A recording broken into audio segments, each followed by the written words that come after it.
Hello guys, it's Ebird Online and I'm here with my final review for 90 Day Fiance. This is season 12 episode 7, I Do or I Don't Know. And today I'm going to be covering Mike and Natalie and Tania and Syngin. And if you're wondering why my bassy voice has now changed to dulcet tones, it's because I'm on holiday and everyone's in bed. So I thought I'd give you my final review so we start the new week fresh. And thank you so much to everyone who's subscribed to me thus far. Please press the red button if you've yet to do so. And whilst you're doing that, I'll start my review. Also follow me on Twitter at Ebird99. So first we're going to cover Mike and Natalie. So we catch up with Mike and he's off to see his lawyer. And he tells us that he's called Natalie, but she didn't bother answering. And maybe he thinks she's mulling things over. And he's going to see his lawyer so that he can talk over all of his options. So he sits down in front of the lawyer and tells her the situation, and she says that she finds it very, very strange that Natalie wasn't approved for the visa and that the visa says classified. And guys, it seems like there's more to this than meets the eye. When I heard Mike talking to Natalie about it in the tea house, asking why didn't you get approved, I didn't think it was that big a deal, but everybody that seems to be told is like, wow, that's quite deep. So I find that quite interesting. So then Mike decides to tell the lawyer about the big fallout. And he asks, is there a way that Natalie can still come to the United States if we don't get back together? And the lawyer tells him not to worry. She said you can stop the K1 visa process at any point if you send a letter to the Department of Homeland Security. That will put a stop to it. And guys, I wouldn't be at all surprised if when he sends that letter, either one, all my subscribers have sent it there before him, cancelling it on his behalf, or two, Homeland Security know of her anyway and completely understand. And finally the lawyer says, if it says classified, it's very serious. But at least while it's in limbo, you'll have time to think about what you want to do with your relationship. And then she says finally, and very ominously, if it pans out and Natalie does come to the States, you're potentially responsible for her for the rest of your life. So after this bombshell statement, how does Mike react to this? And I was honestly gobsmacked. I thought it was just for a few years, not for the rest of the person's life. Mike tells us, I don't know what I'm going to do yet. And producers ask him, are you going to cancel the visa? And he actually said, I have to take stock of the situation and see where everything's going to go. And I'm not making any rash decisions right now. And on one hand, I like the fact that Mike is a very considered person. But on the other hand, I think, wake up and smell the coffee. This girl is absolutely no good. And in fact, I am legitimately scared of her, Mike, and so should you be. The lawyer hasn't even met her. She's just heard about her, and she thinks she's as shady as all hell. And as for my subscribers, they've all just got their laptops out, and they're busy typing out letters to the Department of Homeland Security. So guys, let me know what you think down below.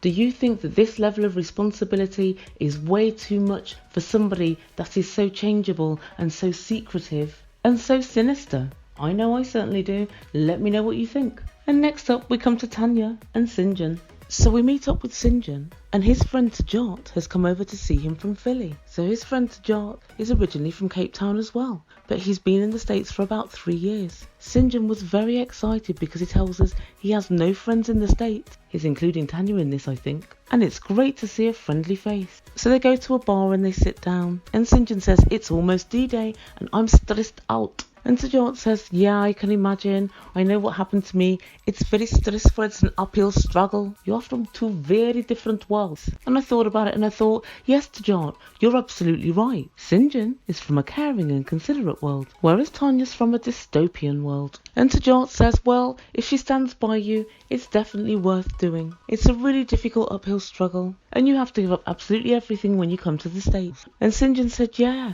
I gave up work, friends, family, animals. And I don't think Tania realises what a big deal it is to give all of that up. She doesn't really truly realise everything I've given up. And then Syngin tells his friend about the time that Tania said, you're not my soulmate, my ex-boyfriend is. And Syngin opines, I thought that we were soulmates. And then she came and dropped that bomb on me. And he tells him that he's thinking about going back to South Africa. And Tajat said, wow, I can't believe it. That's a very bitter pill to swallow. And if somebody says something like that to you, you can't just move on. And he asked Syngin, do you think that she's your soulmate? And Syngin said, yes, I do. And then he said, well, if she's getting married to someone and she feels that that person is not her soulmate, and he just grimaced. And he said later to producers, it's a really big decision. Is Tania worth it? I don't feel it's my place to say anything. To Jart, allow me. No, Tania's not worth it. She never has been, and I can't foresee a time when she ever will be. And if Syngin wants to move to America, I think you get your wife to try and fix him up with one of your friends. Because Tania's pointless. But I wonder what Tania's doing during this time. Well, Tania, it seems, is wedding dress shopping. Really? You're wedding dress shopping for the person that's not your soulmate? Oh God, here we go. So she's shopping with her mum, her sister, Frick and Frack, and another friend. And Tania said, yeah, I'm pushing the norm. I want whatever people don't usually get. People don't usually get married to someone who's not their soulmate. Keep up, Tania. And then she tells the sales assistant, I'm looking like not white, like black or red or maybe champagne. Yes, Tania, because champagne's really out there. Nobody does champagne. And so Tania goes out back and she tries on the first of her wedding dresses.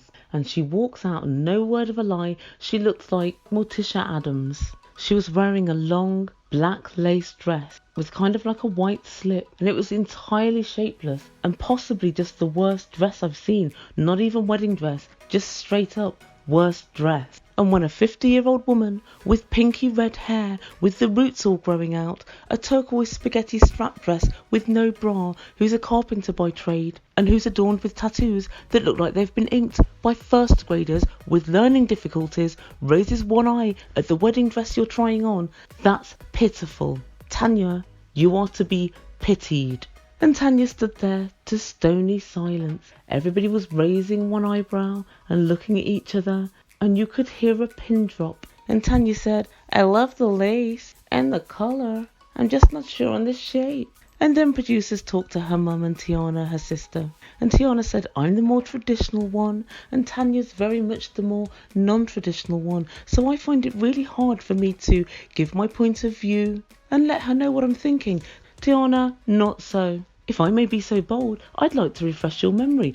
Just a few weeks ago you were sitting in a cafe and you called her an effing bitch, a stupid effing bitch, and a controlling bitch. I don't think you have any problems expressing to Tania what you think. So one of her friends finally forced Tania into trying on a beautiful white wedding dress. Unfortunately, it was on Tania, so it was just a white wedding dress. And everybody looked happy. Mum was smiling, and they all said it looks gorgeous, it's beautiful, it looks great on you. And whilst it really didn't, I understand why they all went over the top, because they're just crossing their fingers that she doesn't decide to wear red or black as she wants. And her friend said, finally, she looks like a bride, and she should look like a bride because she is a bride. I don't mind being the one who's the pusher. And whilst Tania's standing in her white dress, she tells all her friends, we had a reading. Ebird reads you every week, what of it? And she tells them about the soulmate debacle.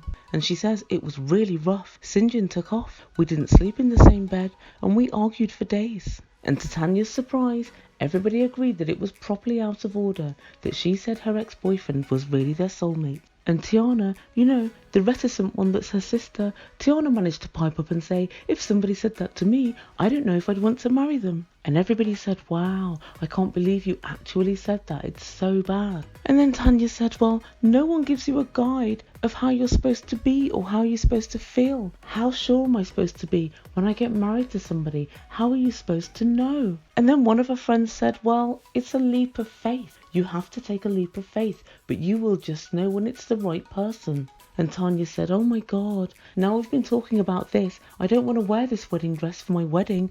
This one's definitely off the list. All the juju that's on this dress. Tania, I've told you before, you should try washing. So guys, let me know what you think. Do you think Tania's going to turn up to her wedding in a disgusting dress? I think it's very much more than likely. But what do you think Syngin's going to do? Do you think his friend's going to talk some sense into him off camera? That's what I think's going to be happening. I think he's going to be grabbing him and saying, mate, don't do it. This girl sounds crazy. She's moving mad. And do you think that Tania is still grasping the idea of the fact that if somebody else is her soulmate, she probably shouldn't be getting married? I don't think that's really hit her yet, even though now all her friends, all her family and Syngin has said, this doesn't seem like it's right. You're supposed to be marrying your soulmate. She doesn't feel like it's a problem. And guys, I don't have much to say on this that I didn't already say last week. However, I do feel that Tania would be more sure of her feelings towards Syngin had she spent the full 90 days with him. That's how you become sure. You have lots of different experiences and you see how they behave in different situations and you get to know somebody. There is no substitute, Tanya, for getting to know somebody. Tell me what you guys think. Would you still get married if you were Syngin? Answers down below. And then also tell me what you think about Mike and Natalie. Do you think Mike should cut off the cord and make sure that he's not financially responsible for Natalie? And stop her getting her K1 visa. That's what I think. Also, what do you think is Natalie's deep dark secret? Why can't she get this visa? Let me know what you think it is. Right, so that's everything for this week. I'll catch up with you next week for more reviews for 90 Day Fiance. If you haven't done so yet, please don't forget to subscribe to my channel. Just click that red button for regular content. And I want to give a special shout out to all my subs who've been sending me little sneaky videos of people's weddings and so on. It hasn't gone unnoticed. I am very grateful. I will talk about all these different things after the tell-all, but I won't say anything before because it spoils it for people who kind of just watch the show and don't want to see all the spoilers. But thank you anyway. You've been listening to Ebird Online. Ciao for now.